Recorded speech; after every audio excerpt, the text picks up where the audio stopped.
Sejam bem-vindos ao MH4HRM, um projeto Mental Health for Human Resource Manager que tem parcerias com diferentes países. Espanha, a SGS, é a coordenadora deste projeto. Temos também parcerias com a Croácia, Itália, Grécia e, claro, Portugal. E este é uma iniciativa europeia, pioneira no âmbito do programa Erasmus+, tem foco na saúde mental, no contexto empresarial, pretende fortalecer as competências dos profissionais de recursos humanos e estes podcasts são ferramentas formativas e informativas para partilhar boas práticas e recursos sobre a gestão de questões emocionais e psicológicas no âmbito do trabalho. Acima de tudo, promover o bem-estar dos colaboradores.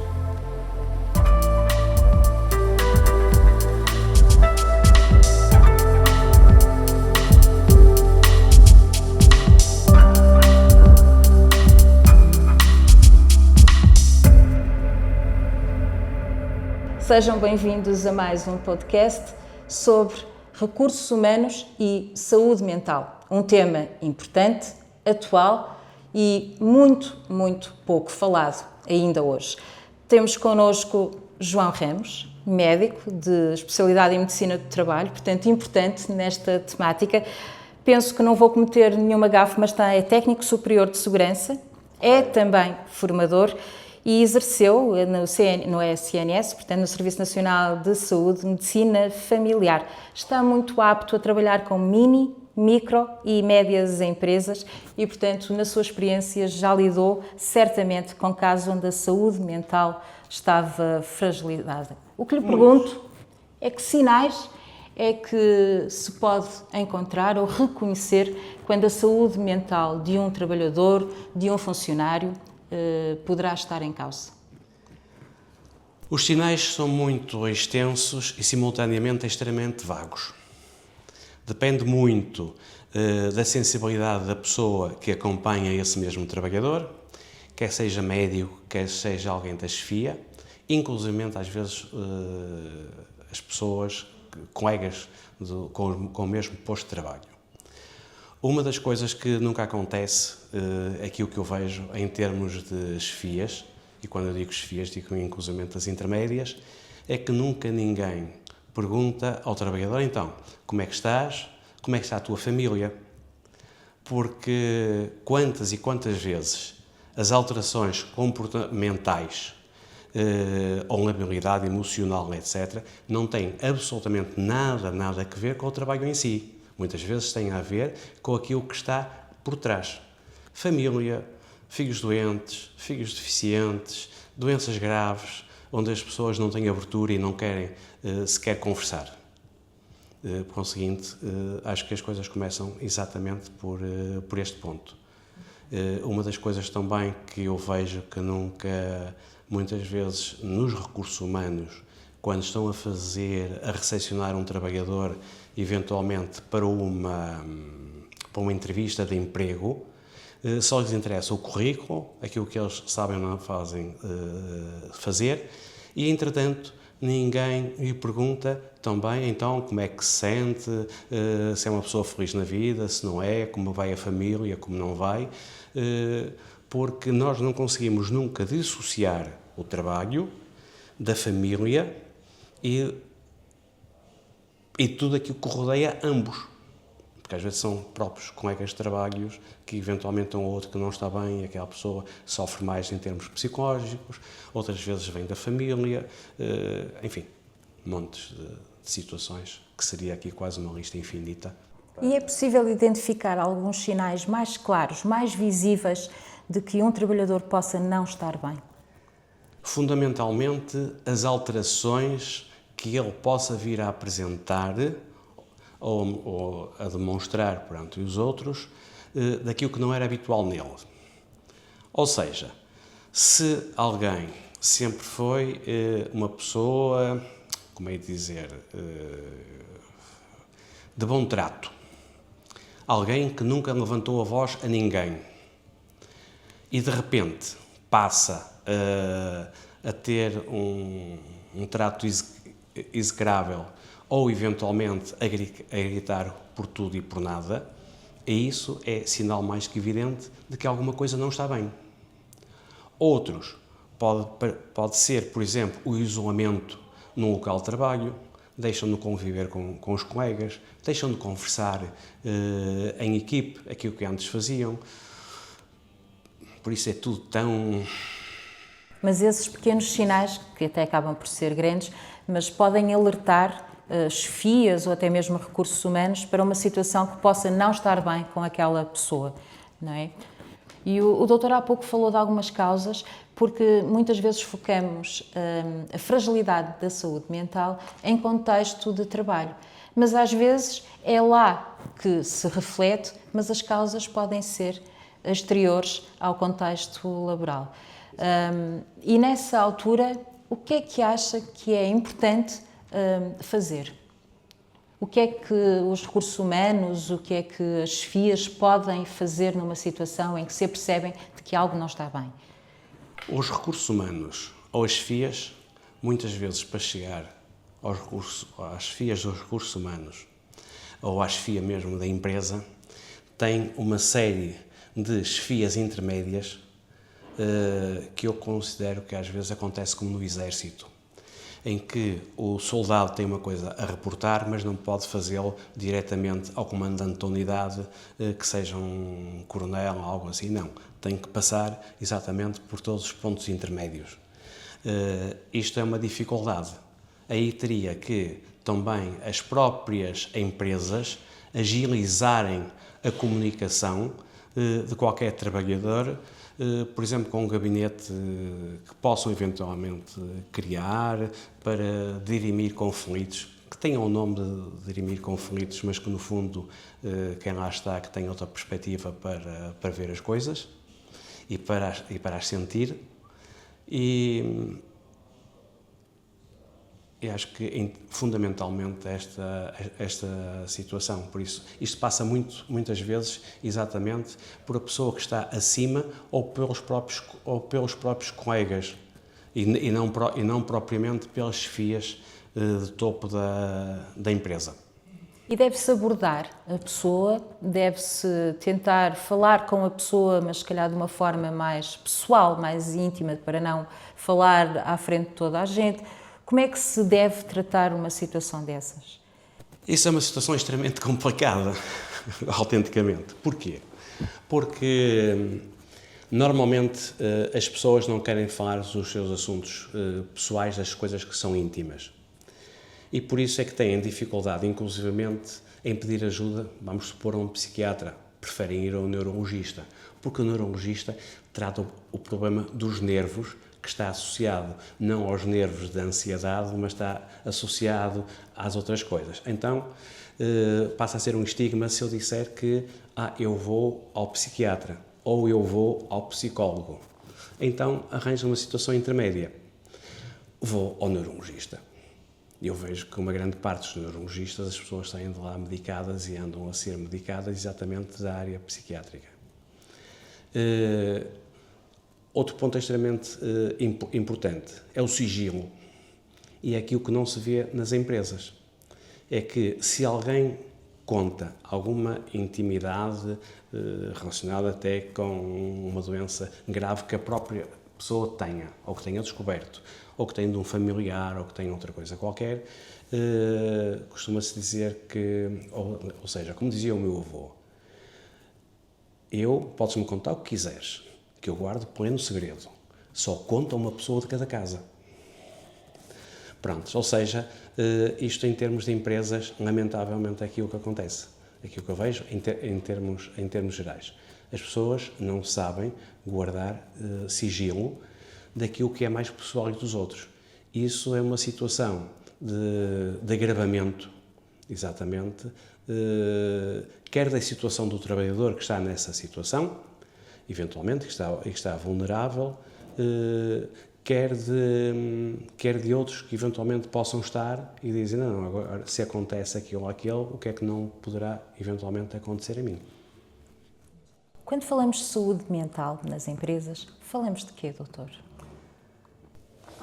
Falamos de uma coisa que normalmente as pessoas tendem, as empresas, muitas, felizmente algumas já não, a ver um trabalhador mais como uma máquina. Então esse trabalhador tem que fazer determinada função. E é aquela função que ele foi contratado e que vai para lá, e é essa função que tem que fazer.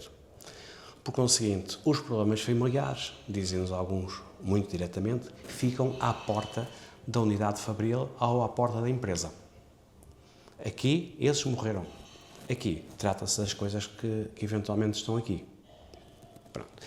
Isso faz que também, outras vezes acontece ao contrário, que problemas existentes dentro da empresa, até de relacionamentos, de bullying, de tudo, de assédio, se transmitam na vida pessoal fora. Onde as pessoas também não são capazes de o dizer, porque senão pode pôr em risco a empregabilidade que tem naquele momento. Segundo, se perder o emprego, vai piorar a família, porque é menos uma remuneração que entra e muitas vezes até é única. Noutras situações, então, as pessoas vão aguentando aquilo que está a acontecer em termos da empresa, até ao momento em que se costuma dizer que caíram verdadeiramente no fundo do poço, sem ter nada onde se agarrarem, sem ter nenhuma corda, sem terem nada. E aí passa a ser a desgraça. Não conseguindo, muitas vezes, a partir desse momento, nós conseguir recuperar mentalmente ou um trabalhador, ou um funcionário, ou uma coisa qualquer em termos de saúde mental. Na sua experiência, esse fundo do poço é o que acontece mais? Ou seja, as pessoas só recorrem à ajuda quando já estão numa fase muito avançada de fragilidade? Nem sempre. Às vezes as pessoas, quando estão nessa fase, muitas vezes são obrigadas a pedir ajuda, são obrigadas a ir a uma ajuda imposta por terceiros. E esses terceiros, muitas vezes, ou a maior parte das vezes, é a família direta ou alguém extremamente amigo. Porque uma grande parte das vezes, ou se não quase sempre, a pessoa tende a ver é que o mundo está contra elas, com elas está tudo bem, os outros é que está tudo errado. Ou seja, isto podemos passar para a família, e muitas vezes acontece exatamente na família, onde diz que eu sou uma incompreendida ou incompreendido perante os meus filhos, ninguém me compreende, o meu marido ou a minha esposa também não me compreende, a minha sogra, apesar da má fama das mesmas, também não compreende, ninguém compreende. E então o mundo está todo contra essa pessoa. Portanto, é um sentimento de solidão. É um sentimento de solidão, de tristeza, de perda de autoestima, do pior que se pode imaginar. Pode manifestar-se como crises de ansiedade? Perfeitamente. Uma crise de ansiedade, tonturas, tudo é possível. Dores abdominais, diarreias, enfim. Inclusivamente dizer que tem que ir à casa de banho e andar a urinar de 10 em 10 minutos, não tendo qualquer patologia da bexiga ou qualquer patologia urinária. Tudo é possível, porque nós podemos somatizar queixas, não é? Isto faz lembrar os miúdos que muitas vezes não querem ir à escola, e então porque têm uma grande dor de barriga. Ou seja, a dor de barriga que ele está a reportar é real, que está relacionada com o outro, ou seja, ele efetivamente sente a dor de barriga. Mas se nós formos investigar as causas que ele tem da dor de barriga, muitas vezes está exatamente na escola, está num professor que grita, está em grupo de colegas que, enfim, ele passa sempre a ser o saco de pancada, etc. Quando falamos, e vamos agora falar um bocadinho da questão da produção, quando se trabalha em linhas de produção, está-se mais apto a ter questões relacionadas com a saúde mental? Ou considera, por exemplo, que as chefias ou gestão de topo, por exemplo, pode também facilmente apresentar sinais de fragilidade? Podem. As pessoas, quando trabalham em linhas de produção, normalmente o trabalho é monótono. E passado algum tempo de estarem a fazer as coisas, eles estão a fazer o trabalho de forma autenticamente quase em modo automático.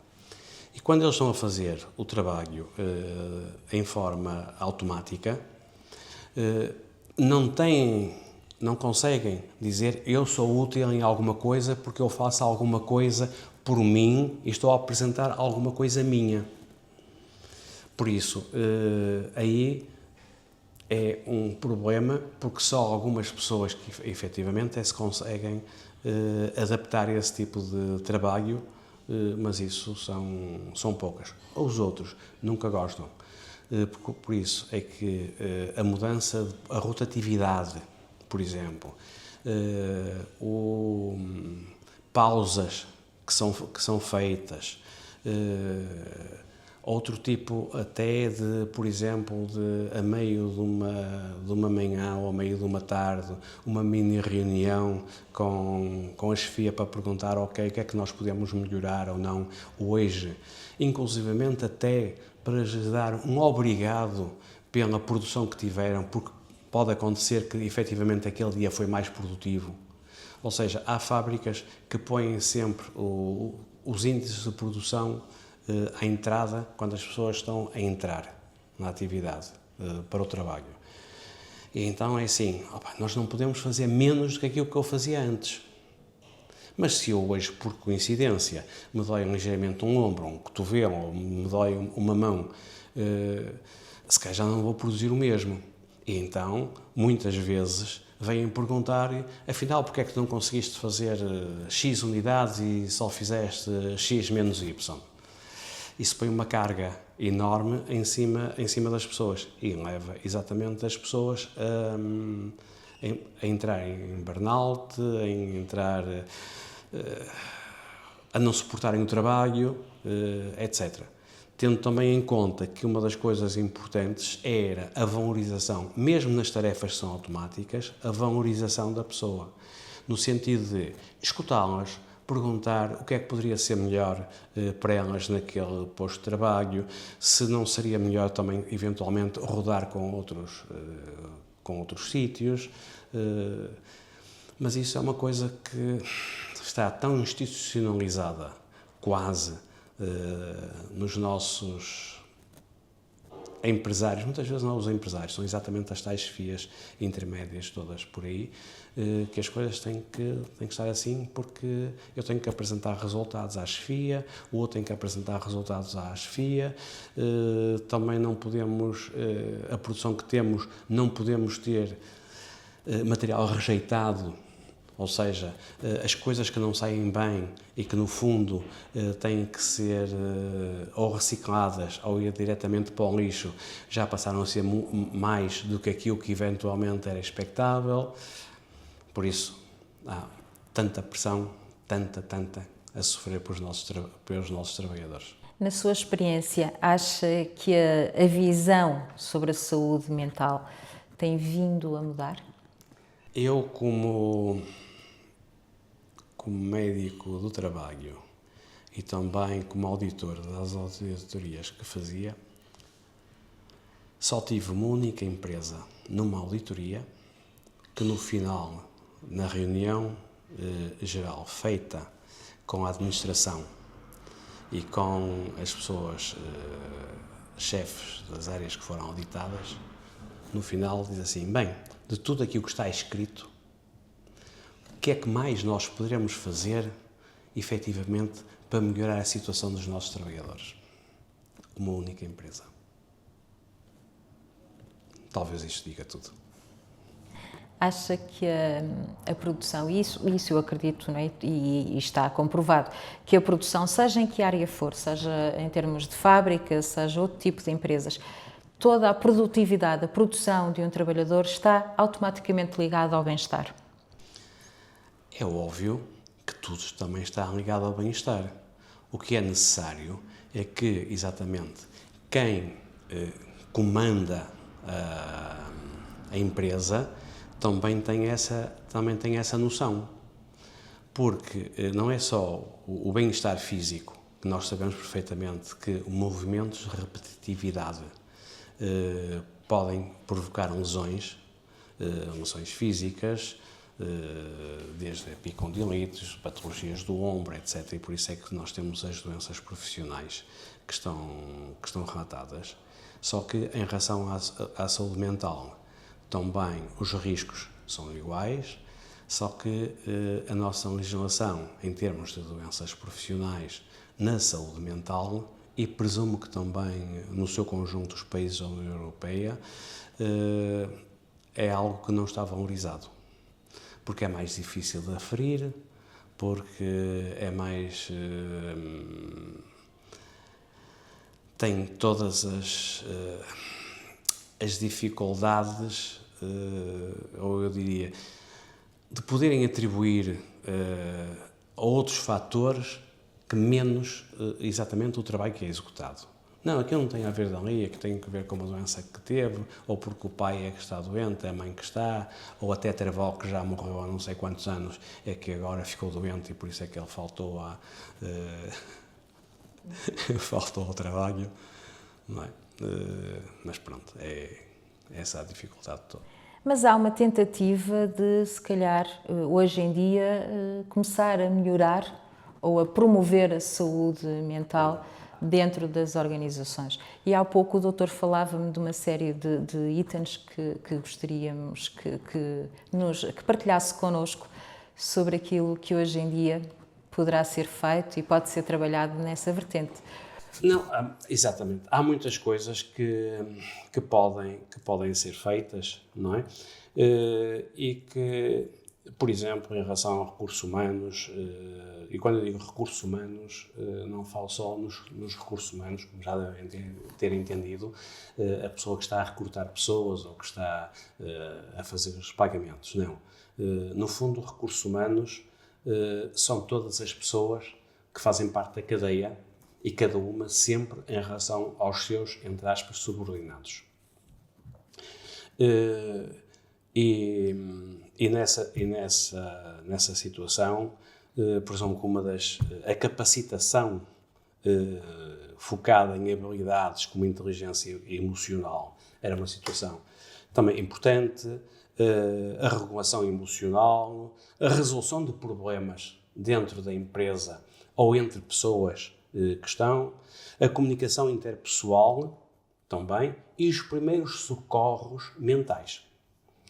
E eu digo porque é que tomei essa nota dos primeiros socorros mensais, porque as empresas todas nós viramos para os primeiros socorros, que são obrigatórios por lei, que são devidamente legislados, onde tem que haver formação. Aqui em Portugal tem que ser renovado essa formação cada 3 anos, mas ninguém fala exatamente na situação dos primeiros socorros mentais, onde inclusivamente o próprio trabalhador, se tiver confiança em alguém na empresa e que seja verdadeiramente sigiloso, então essa pessoa, se calhar, um dia em que não está bem, poderá chegar lá e dizer: eu não sei o que é que se passa comigo, estou mal, parece que tudo me treme as pernas, as pálpebras, eu estou com vontade de ir embora, não estou com vontade de estar aqui, e pode acrescentar: mas não sei o que é que me provocou isto, ou o que é que me está a fazer isto. Que esse é outro problema, que uma grande parte das vezes nós não sabemos aquilo que nos está a provocar as patologias mentais. No entanto, às vezes também as identificamos, mas estão mal identificadas pelo próprio.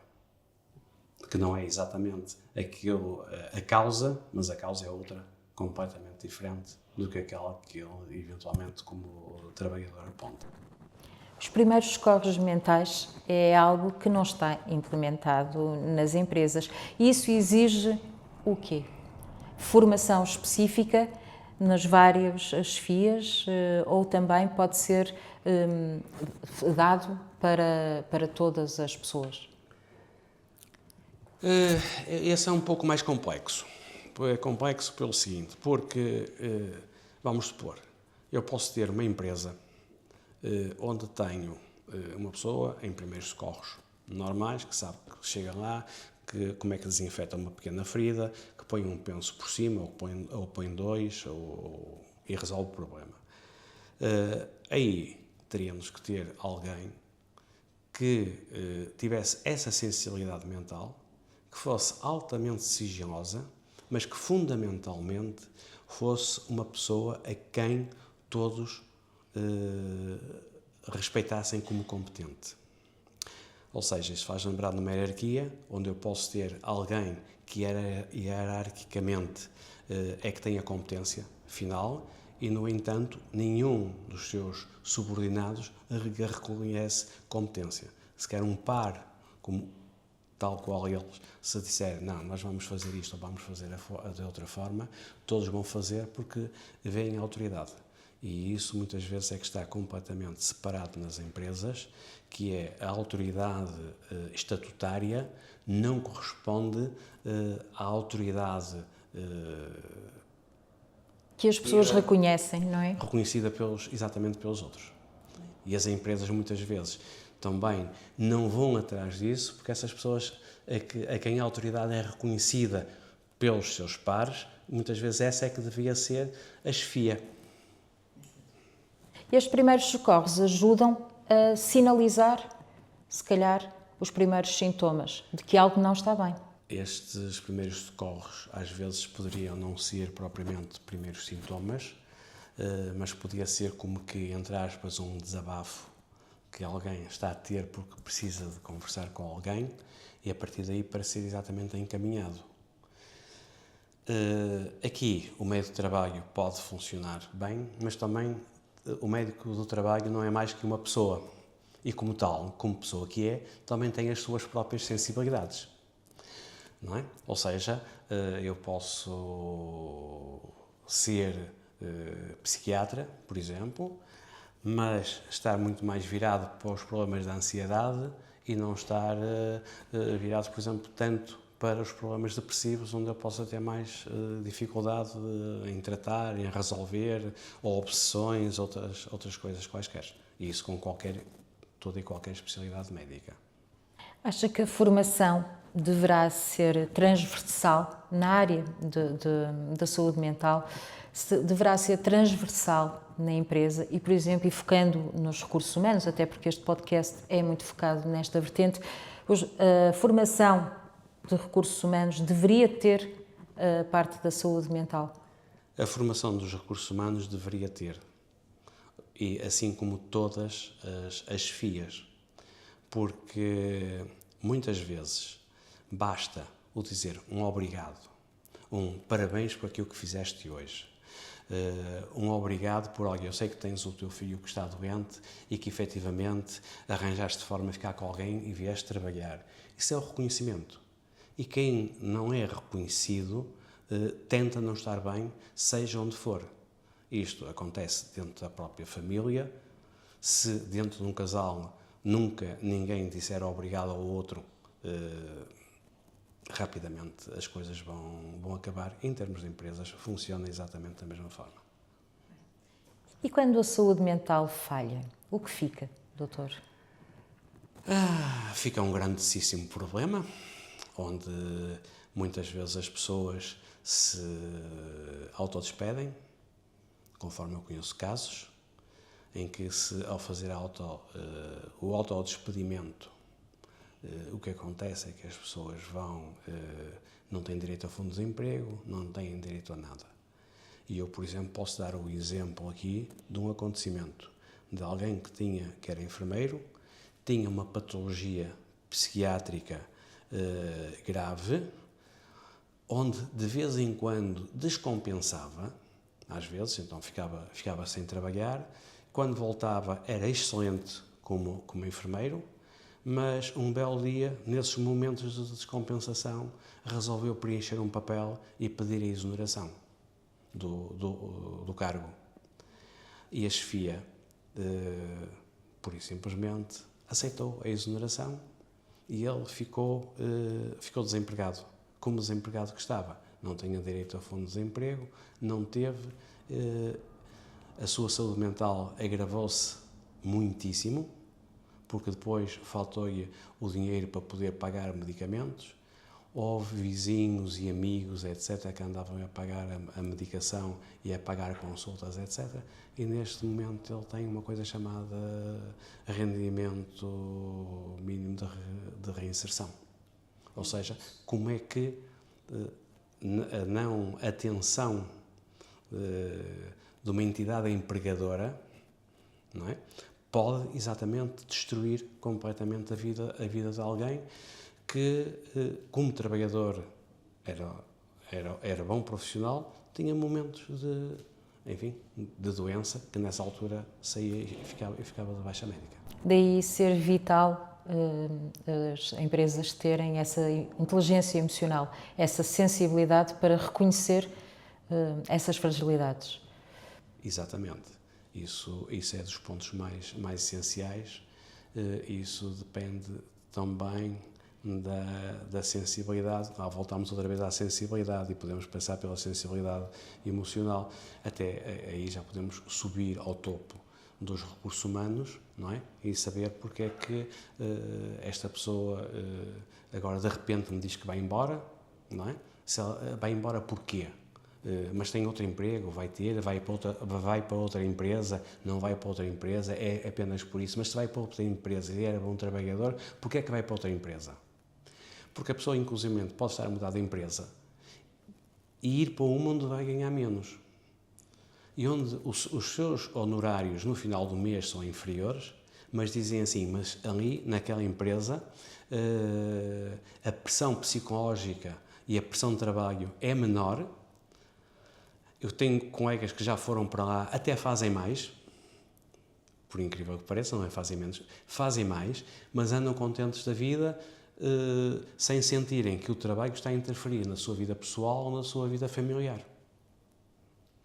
E, portanto, preferem mudar mesmo recebendo menos. Exatamente, mesmo recebendo menos. Isso prova que o bem-estar ou a forma como nós nos sentimos nos nossos empregos é superior ao rendimento que trazemos no final do mês. Exatamente, porque continuo a dizer não, isto é constatação pessoal daquela que eu vou tendo, que um ambiente de trabalho são,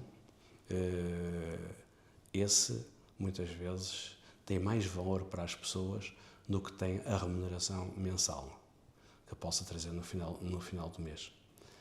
Tal como acontece com as crianças e agora com tudo aquilo que tem sido falado nas nossas escolas, não é? Que há alunos e que são muito bons alunos, mas que estão-se a recusar de ir para aquela escola. Porquê? Porque têm colegas que andam sempre a fazer pressão, a bater, a roubar os cadernos, a obrigá-los a dar dinheiro. Eu conheço um caso, por exemplo, da escola, mas isto pode-se passar mesmo ao trabalho também. E do trabalho conheço um caso onde alguém foi trabalhar para uma empresa em que, sem qualquer tipo de problemas, tinha uma determinada rentabilidade de trabalho. E foi logo questionada pela pessoa ao lado que estava, não, isso que tu acabaste de fazer agora, que tardou pouco mais de uma hora, isso tem que dar pelo menos para dia e meio. Porque senão estás a contrato, já no final do contrato vais já embora. Incrível, mas isto acontece. E qual é o papel dos recursos humanos aí? O papel dos recursos humanos é conseguirem perceber o que é que está a acontecer. Voltamos nós à própria sensibilidade que as pessoas têm. Porque eu, por exemplo, quando vou fazer medicina de trabalho numa empresa, eu costumo dizer, entro sempre pelas portas dos fundos.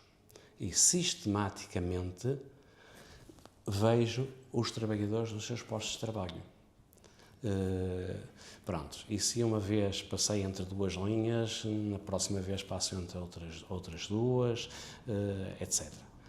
E como as pessoas não estavam habituadas numa das fábricas, a mim passaram a chamar o general, porque eu sempre que lá ia fazer a visita aos postos de trabalho, dava sempre uma passeata, por assim dizer, não é? Eles estavam a achar isso altamente estranho, mas só a partir daí é que depois, quando me viessem à consulta, se calhar metade das coisas estavam resolvidas, porque já sabia como é que eles estavam, os problemas que havia ou que não havia. Sempre perguntava aos chefes de linha algum problema que tenha havido aqui, alguém ficou doente, alguém esteve com baixa. E se esteve com baixa, porquê é que esteve com baixa? Não é? Porque uma coisa é a pessoa meter baixa por causa de um filho, mas não quis dizer, outra coisa, ou pela mãe ou pelo pai, não foi por isso, mas como se estivessem elas próprias doentes, mas na realidade o próprio trabalhador ele não estava doente, não tinha nenhuma causa física ou mental para estar a faltar ao trabalho. Isso é essencial.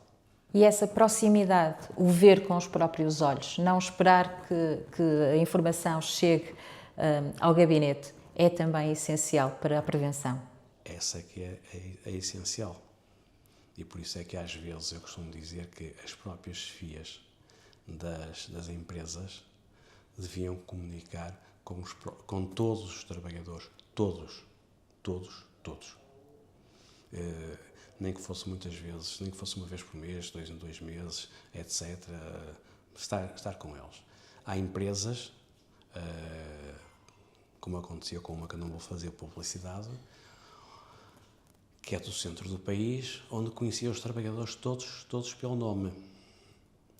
E que ia, cumprimentava-os, não fazia isso todos os dias, mas quando fazia. E quando eles tinham algum problema económico, inclusivamente, iam ter com o próprio administrador e aquilo que era resolúvel, ou fazer ligeiros adiantamentos de subsídios, ou fazer que aliviava as coisas e não estavam obrigados a ir pagar taxas de juros altíssimas para, enfim, nessas empresas de empréstimos, seja do que for. Ainda há um caminho muito longo para percorrer. Diga? Ainda há um caminho muito longo para percorrer nesta área. E esse caminho, por muito, nestas e nas outras áreas todas, é um caminho que nunca tem fim. É um caminho que vai sendo percorrido, nós vamos sempre melhorando, isto é como o conhecimento. Nós estamos sempre a melhorar o nosso conhecimento. E, por conseguinte, assim como é o conhecimento dentro da física nuclear, como é o conhecimento dentro da computação, etc., mesmo em termos humanos, o nosso conhecimento está-se permanentemente em evolução.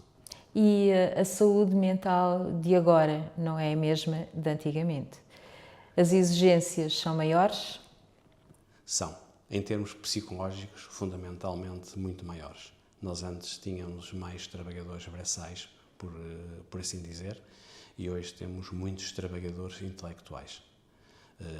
Ou seja, onde se restam sentados frente a um computador, onde em termos de cansaço mental que se transmite ao físico é milhares de vezes superiores a um trabalhador braçal que se calhar anda a mover tijolos de um sítio para o outro. Isso traz algum isolamento, alguma falta de socialização entre as pessoas, e isso pode também ser um fator de fragilização da saúde mental? As pessoas isolam-se muitas vezes em termos de trabalho, principalmente quando é o trabalho mais intelectual, o que as pessoas estão a fazer, porque muitas vezes estão a trabalhar todos no mesmo projeto ou em coisas similares e têm medo, muitas vezes exatamente com justificação, de que alguém venha, entre aspas, roubar aquilo que a pessoa está a querer fazer ou não fazer. Pronto. E esta podemos, por exemplo, passar para a informática. Na informática, há empresas, por exemplo, que estão na programação, que fazem programação, onde a rentabilidade do trabalhador lê-se ou faz-se pelas linhas de código que eles conseguiram meter. Mas eu posso ter outro trabalhador que apenas introduziu 1/100 daquelas linhas de código, mas o programa ficou muito mais eficiente do que o outro que esteve a fazer montes de linhas de código. Porquê? Porque um mostrou, não, eu fiz, e pode mostrar em termos de um papel, se aquilo fosse impresso, que tem muito trabalho feito, e outro não teve tanto, ou muito menos. Mas se nós formos ver em termos de eficiência, aquele que menos fez foi aquele que foi verdadeiramente mais eficiente em relação ao outro. Isto também tem que ser a própria chefia a conseguir entender exatamente estas diferenças e conseguir entender um pouco a especificidade de cada trabalho que está a ser realizado ou que é realizado por cada um dos seus funcionários, que atualmente tendem a chamar de colaboradores. Ou seja, já não são funcionários, são pessoas que colaboram com a empresa. É um nome mais pomposo. E é positivo? Mas que no final resulta que fica tudo na mesma. Mas considera positivo ou não? Essa mudança de nomeação? É só uma mudança de nome. Aquilo que eu tenho visto das empresas que eu conheço é exclusivamente mudança de nome. Doutor, gostaria de lhe perguntar se considera que esta nova geração está mais apta ou é mais predisposta a ter questões relacionadas com a saúde mental do que as gerações mais antigas. E se sim, gostaria de saber porquê. Não é fácil a resposta, porque assim, há grupos de pessoas mais novas que trabalham apenas para ter um salário. E o que lhes interessa é o salário no final do mês e não têm qualquer empatia, nem têm nada para o emprego e amanhã podem estar a fazer outra coisa qualquer, desde que tenham algo garantido no final do mês, é aquilo que lhes importa. E, por conseguinte, para além de algum trabalho mais manual que possam fazer, não aportam, na realidade, nada para a empresa. Não são capazes de dizer que, se fizéssemos isto de outra forma, poderíamos aumentar a rentabilidade. Depois, há os outros que, efetivamente, para além disso, é mais importante aquilo que eles próprios fazem do que aquilo que o rendimento que podem ter. Pronto, então, esses sim procuram sítios onde trabalhar em coisas que efetivamente gostam e que sejam reconhecidos. Conheço pessoas, por exemplo, em que são capazes, em determinado momento, trabalham numa empresa, acharam que naquela empresa já não tem absolutamente mais nada a dar, então mudam para outra para começar eventualmente noutro projeto e a fazer outra coisa qualquer que gostem. E a seguir mudam também. E fazem as mudanças, independentemente do salário que vão oferir, porque acham que para eles aquilo que eles gostam de fazer é aquilo que lhes dá gozo, por assim dizer, que dá um bem-estar mental e emocional. Pronto. O que significa que as empresas têm que se adaptar e dar cada vez mais condições de forma positiva para que os colaboradores se sintam integrados. É um desafio. É um desafio, completamente. E este desafio há de ser um desafio ad eternum.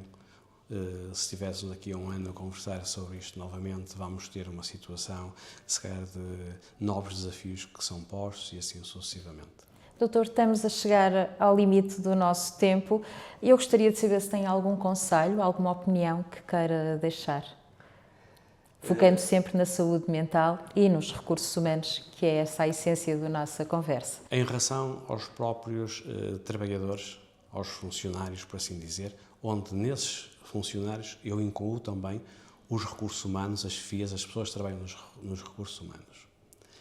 E que é uma coisa que acho fundamental, que é quando alguém da nossa família direta, dos nossos amigos, que são amigos e não amigos de circunstância, nos disserem que nós estamos irascíveis, que algo não está bem connosco, que não sabem o que está a acontecer, nessa altura nós acreditemos perfeitamente naquilo que nos dizem e não acreditemos naquilo que nós estamos a sentir.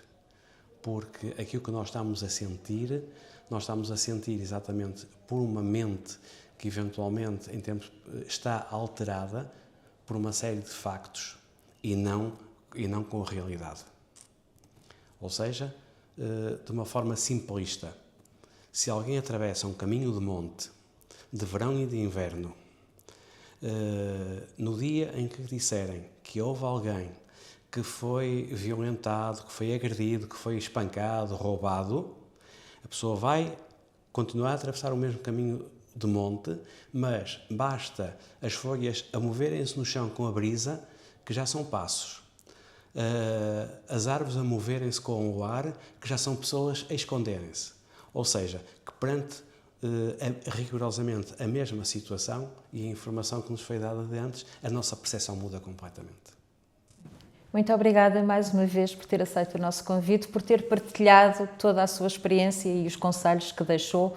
Esperemos que a saúde mental continue, a preocupação com a saúde mental continue a crescer em todas as nossas empresas, sejam as áreas que forem, e que seja transversal a todos os funcionários ou colaboradores. Obrigado eu, e espero que tenha sido ou que possa ter sido útil em alguma coisa.